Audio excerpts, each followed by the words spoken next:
Let's now take you to Lenasia, where the EFF is set to convene a town hall meeting of its manifesto in the community. The Red Berets are expected to outline and discuss with the residents key points of their manifesto document. The party continues to try and make an impression on voters ahead of the election taking place on the 29th of May next month. Now, Newzroom Afrika's Katleho Sekhotho is there and joins us live. Katleho, we see here that leader of the EFF, Julius Malema, will be convening this meeting. What's expected to take place there? A very good afternoon, Nhlanhla. Today's proceedings running a bit late, about an hour late. They were supposed to start at 2 o'clock.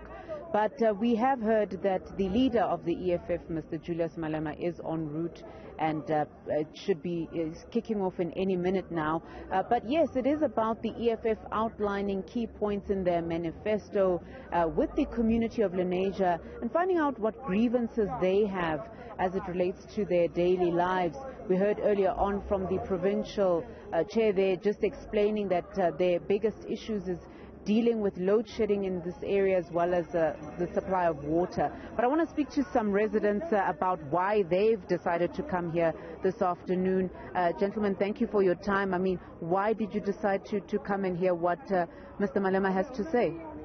Well, personally for myself, I'm a citizen of Lenasia and a citizen of South Africa. We all know that service delivery is a big problem, especially for us in Lenasia.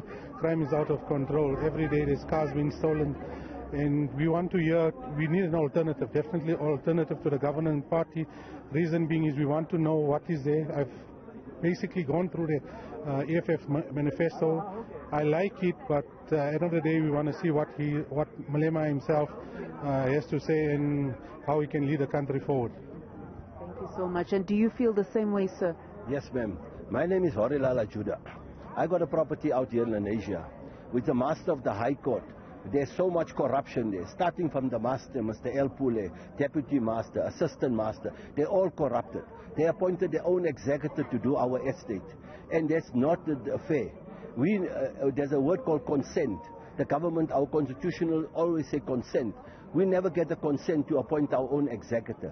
They did everything themselves. There's 27 million rand of my mother's money that is missing from our monies, that is part of our building and so forth. And we want Malema to help us solve this problem. Malema must stop the corruption in Lenasia.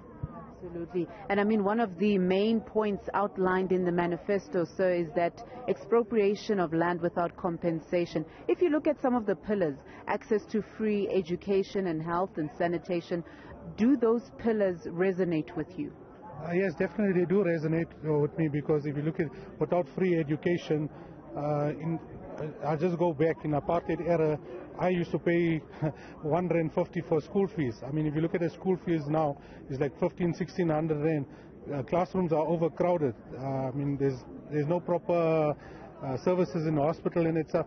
And definitely we need the basic services must be free. Thank you so much. We'll leave it there for now. Thank you. And Nhlanhla, you heard it there from some of the residents of Lenasia, just outlining what they'd like to hear from Mr. Malema, just, tackling corruption within government, I guess an overall access to basic service delivery and their issues in Lenasia, and hoping to hear permanent and concrete solutions from the leader of the EFF.